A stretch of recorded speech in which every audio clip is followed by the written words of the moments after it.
Buenos días, un saludo a todos y a todas. Eh, Quería en primer lugar agradecer la invitación a este espacio y, y por permitirme el privilegio de compartir un panel con colegas a los que admiro, aprecio y respeto tanto. Agradezco profundamente esta posibilidad de compartir algunas ideas relacionadas con el pensamiento de Fidel, la obra de Fidel y la influencia que tuvo en todo su ideario y toda su praxis, eh, la figura de José Martí y el pensamiento de José Martí.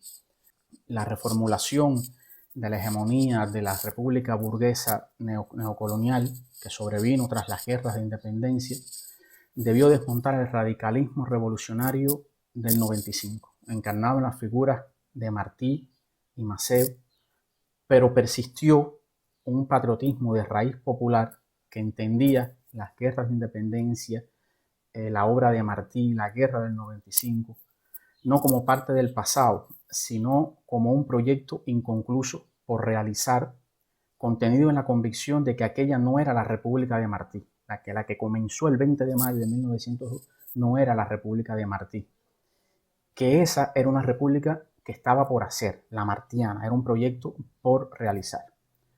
Ese sentimiento y la tradición patriótica mambisa alimentó y sirvió de inspiración a las resistencias y las rebeldías durante toda la primera mitad del siglo XX. Y sirvió de inspiración y alimentó también como parte de todas esas rebeldías a la generación de los años 50, a la generación del centenario de Martí, a la generación que asaltó el Moncada, a la generación que realizó toda la lucha insurreccional y que realizó la revolución cubana que llegó al triunfo, que llegó al poder el 1 de enero de 1959, cuyo principal dirigente fue Fidel Castro. El componente esencial en la formación política e ideológica de Fidel no provino de los clásicos del marxismo, sino de la historia nacional, de la tradición de rebeldías del pueblo cubano, del legado de sus luchas por la liberación nacional y por la justicia social. Fidel se nutrió del acumulado de una cultura política radical, preponderante en el pensamiento y la acción de los revolucionarios cubanos, que tuvo en Martí su principal maestro y exponente más destacado, y que proveyó al país de una revolución popular de independencia y de una larga sucesión de combates por la justicia y la libertad. Fidel dio continuidad a ese radicalismo, del que aprendió que sus actos, sus ideas, sus propuestas y sus proyectos debían estar muy por encima de lo que las condiciones parecían permitir, y debían ser además muy subversivos respecto al orden establecido y a las mismas ideas que se proponían para cambiarlo. Fidel llegó al marxismo por la senda que le había abierto José Martí, y por eso asumió en él una condición revolucionaria. Dice Fidel en uno de sus testimonios, cito a Fidel: yo venía siguiendo una tradición histórica cubana, una gran admiración por nuestros patriotas, por Martí, Céspedes, Gómez, Maceo. Antes de ser marxista fui martiano. Sentí una enorme admiración por Martí. Pasé por un proceso previo de educación martiana que me inculqué yo mismo leyendo sus textos. Y tenía gran interés por las obras de Martí, por la historia de Cuba. Empecé por aquel camino. Fidel, como Martí, fue un político extraordinario, pero un tipo especial de político. Un político revolucionario. Un político que no se dedica a gestionar lo existente, a administrar lo existente, sino que se propone objetivos emancipatorios y subordina a ellos toda su actividad teórica y práctica. El carácter complejo de su pensamiento tiene que ver, sobre todo, en una capacidad táctica extraordinaria, en una capacidad para reaccionar ante disímiles situaciones. Fidel no es un ser sobrenatural que lo tiene todo previsto de antemano. La razón de su éxito y la grandeza de su desempeño político, igual que en Martí, hay que buscarla en su adaptación a circunstancias distintas que van cambiando mientras mantiene una fidelidad incólume a los principios. Este es un rasgo de la praxis política martiana, que es un rasgo también que se repite en la praxis política fidelista. esa flexibilidad táctica en Fidel hizo que muchos contemporáneos, amigos, enemigos, se vieran descolocados en más de una ocasión por cambios bruscos que se veía obligado a asumir ante coyunturas adversas. Fidel, al igual que Martí, sabía leer muy bien también las claves del momento y hacer esos giros tácticos pertinentes. Es una cosa que está muy presente en Martí también. La capacidad de leer lo que está sucediendo en cada momento, de estudiar las condiciones reales de la situación del momento histórico. O sea, no es tener esquemas preconcebidos de antemano que se aplican en cualquier momento, sino saber estudiar la situación y aplicar a ella las soluciones que lleva cada momento. El pensamiento de Fidel es de un carácter complejo y diverso. Aunque debe ser visto en su totalidad, hay que analizarlo en los contextos donde se va produciendo, porque sólo así se pueden entender las diferencias y matices en sus planteamientos en distintos momentos de la Revolución Cubana. A veces me preocupa que un pensamiento tan rico y tan diverso se reduzca a 2 o 3 frases o a ese ejercicio genial de síntesis que es el concepto de revolución, pero que nos limitemos solo a repetir en vez de estudiar a profundidad, de estudiar más concienzudamente el legado de su pensamiento y de su obra. El análisis del ideario de Fidel en cada uno de esos contextos, en toda su diversidad, con todas las fuentes, con todos sus matices, es una investigación que le debemos a Fidel y que debemos realizar. Si no se tienen en cuenta las diferencias entre estos distintos periodos históricos de la Revolución Cubana, no podrá comprenderse cabalmente la esencia de las ideas y los conceptos expresados por Fidel en cada uno de ellos. Si se coge aisladamente, si se separa las frases de Fidel de un discurso determinado, del contexto en el que se está produciendo, y no se comprende el contexto ese, pues es muy difícil entender realmente toda la riqueza y toda la profundidad de ese pensamiento de Fidel.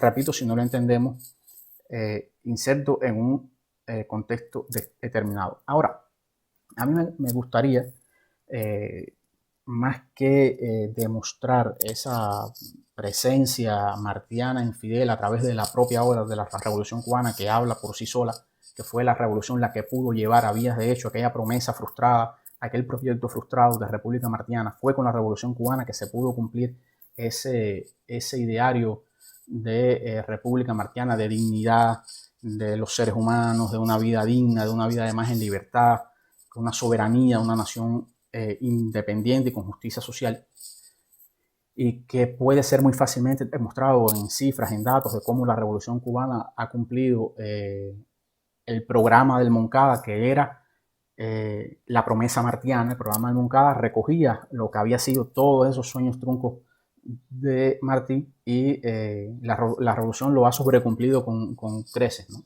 Aunque para ser leales y fieles a ese espíritu martiano y de la historia Max Olvera, del programa del Moncada y de la propia Revolución Cubana, para ser fieles al espíritu y no solo a la letra, debemos proponernos siempre horizontes superiores de libertad y de justicia, y proponernos luchar por alcanzarlo.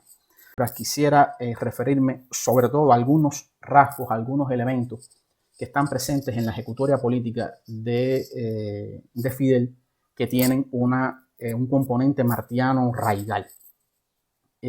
Algunos de esos elementos de esa ejecutoria, de esa praxis y de ese diario político de Fidel, que además se mantienen inalterables en cada uno de estos contextos, que les decía antes, son contextos distintos, contradictorios, y Fidel, por supuesto, hace ajustes tácticos en cada uno de ellos, pero hay principios que se mantienen inalterables a todo lo largo de la Revolución Cubana y que tiene que ver con esta enseñanza martiana, ¿no? ¿Cuáles serían algunos de esos rasgos?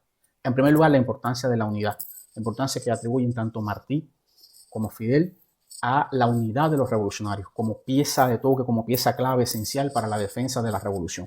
Es indispensable que estemos unidos. Ahora, en la comprensión también de una unidad para qué, de una unidad sobre qué base, de una unidad que no anula la diversidad y las diferencias entre los revolucionarios, que no significa unanimidad, que significa también discusión, debate, pero el acuerdo en asuntos fundamentales y el actuar juntos también después que se toman las decisiones en un ambiente democrático.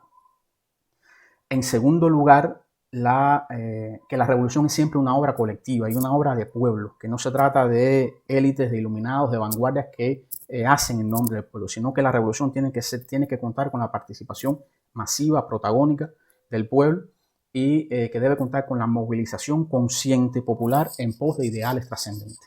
O sea, la revolución no es nada si no cuenta con esa participación masiva, consciente y protagónica del pueblo. En tercer lugar, que la revolución debe estar siempre al servicio de las clases populares, al servicio del pueblo, al servicio de, para decirlo en palabras de Martí, al servicio de los pobres de la tierra. Aquella convicción martiana de con los pobres de la tierra quiero yo mi suerte echar, en el caso de Fidel, está contenida en aquella frase también de que esta es una revolución de los humildes, por los humildes y para los humildes. Por lo tanto, tanto en Martí como en Fidel, una enseñanza que nos deja para los tiempos presentes y futuros es que la revolución debe estar siempre en función de los pobres de la tierra, en función de los humildes. En tercer lugar, en cuarto lugar, la originalidad. No copiar de otros procesos, buscar soluciones propias a problemas propios a partir del estudio concienzudo de las condiciones reales del momento histórico, de la evaluación de los elementos constitutivos de cada fenómeno o situación.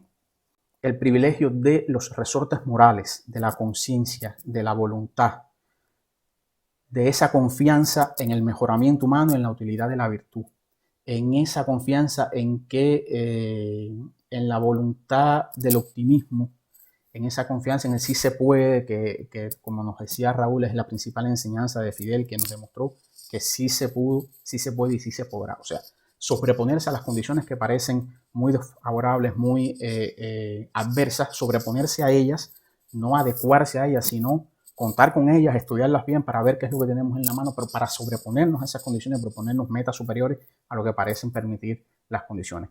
Y la principal palanca para sobreponernos a esas condiciones es justamente la conciencia, la voluntad, los resortes morales de las personas, o lo que llamaba Agramonte la vergüenza de los cubanos. Es nuestra principal palanca. Además, lo que es también coherencia entre Martí y Fidel, el combate contra el imperialismo norteamericano como el principal enemigo, no solo de la independencia de Cuba, sino de la independencia americana. Y entender entonces que la independencia de Cuba y la soberanía cubana no es asunto solo de los cubanos, sino que es parte de un proyecto de libertad continental, de independencia continental, y por lo tanto el antiimperialismo martiano, fidelista de la Revolución Cubana, está también unido a un sentimiento latinoamericano, de unidad latinoamericana, de que nuestra suerte es la misma y nuestro enemigo es el mismo. Además, una práctica política que tuvo siempre como brújula fundamental la ética. Revolución limpia, una revolución porque siempre estuvo apegada a la ética martiana. Y por eso, para hacer realidad el sueño martiano, para hacer realidad el sueño de Fidel, continuarlo haciendo real todos los días en nuestras batallas presentes y futuras, debemos tener siempre esto en cuenta, que nunca podremos tener independencia si no tenemos un proyecto de justicia social, un proyecto de sociedad, de justicia y de dignidad humana. Para alcanzar esas metas de liberación cada vez superiores, de emancipación humana, tendremos siempre como fuentes de paradigmas, como paradigmas inagotables siempre a Martí y a Fidel. Y si para Fidel Martí fue la idea del bien que él preconizaba, pues para nosotros también Martí y Fidel son la idea del bien. Muchas gracias.